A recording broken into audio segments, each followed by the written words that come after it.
They were outcasts living in the borderland between Samaria and Galilee. Since the Jews wanted nothing to do with the Samaritans, and the Samaritans wanted nothing to do with the Jews, those wanted by neither found a place they could call their own. Leprosy, the most dreaded of ancient diseases, marked their skins and changed their lives. Once they were declared to be lepers, the scripture that both the Jews and the Samaritans shared made it very clear how life would now be lived. Anyone with such a defiling disease must wear torn clothes, let their hair be unkempt, cover the lower part of their face, and cry out, "Unclean, unclean." As long as they have the disease, they remain unclean. They must live alone. They must live outside the camp. That's Leviticus 13:45 and 46. Their appearance was to be a warning. They shouted their defilement. Isolation from everyone and everything was to be their sentence for their infection. 10 lepers decided they would not be alone, but found community in their common affliction. They might not be able to hold their wives, their mothers, their children, but here were some whose lives were yanked away from them in a moment. And for them, death would have been merciful. But instead, they must be fully aware of their daily loss, see their skin mock them, watch in the distance as people went about with their daily lives full and free and able to work and to play and enjoy themselves. But in that little group of 10, they did not speak about it. They knew. And so, what if one was a Samaritan? The common plight drew them together more than their old difference split them apart. Somehow, word had reached the community that lepers were being healed by the one called Jesus, and that he was going back and forth. And maybe, just maybe, he would come by here. And so they watched and waited, moved to where they thought he might come, or where family members shouted to them, the rumors said he might be. And then this day came. Keeping the required distance, they abandoned the required shout of unclean. Instead, they lifted a united plea, "Jesus, Master, have mercy on us." When most people saw lepers, they ran away in horror and disgust. Pity required action, however, and a turning toward, and they were begging for grace.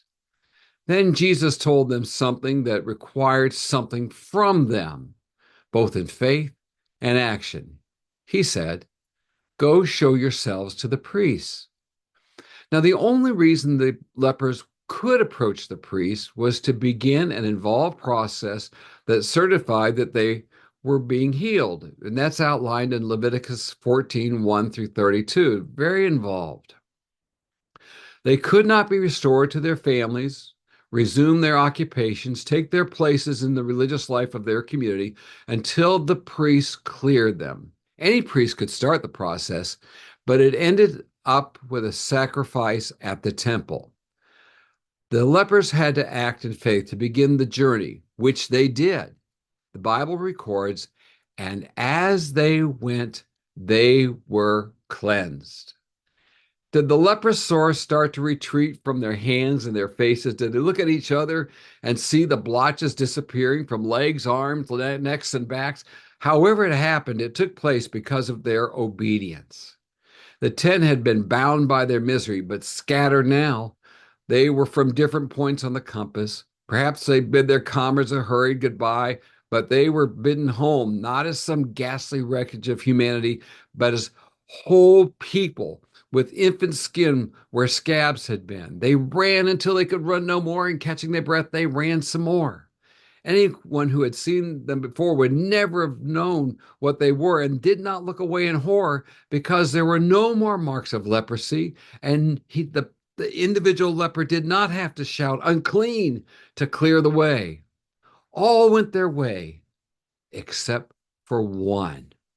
The Samaritan, the one who was the most distant from home, when he saw that he was healed, turned back. He knew who he was. As a Samaritan leper in a Jewish land, he had been an outcast among outcasts. He was shouting praise to God, the God that many Jewish people believed hated all Samaritans and wished to destroy them. The first time the Samaritan broke his isolation was to thank Jesus as he fell at his feet. He still had to go to the priest. He still had to follow the dictates of the law to be allowed to return to his life. But none of that mattered. Gratitude pushed everything else aside. Turning to the disciples, Jesus asked, "Were not all 10 cleansed? Where are the other 9? Has no one returned to give praise to God except this foreigner?"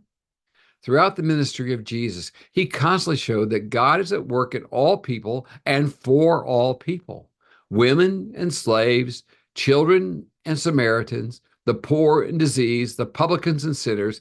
Here, the ultimate outsider is recognized for his character, regardless of his race and nationality. As to the other 9, no doubt they had a story to tell and were happy, but were their lives changed?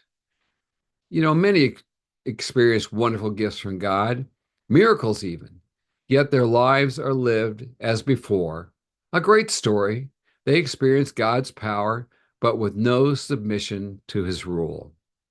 Jesus has one final word to the Samaritan: "Rise and go. Your faith has made you well." While the others were healed, the Samaritan was made whole. The others might have been happy, but is a blessing ever fully known without gratitude? In fact, gratitude releases God's blessings deeper into our broken lives. This Thanksgiving, will you be fully whole by being truly grateful for what God has done for you?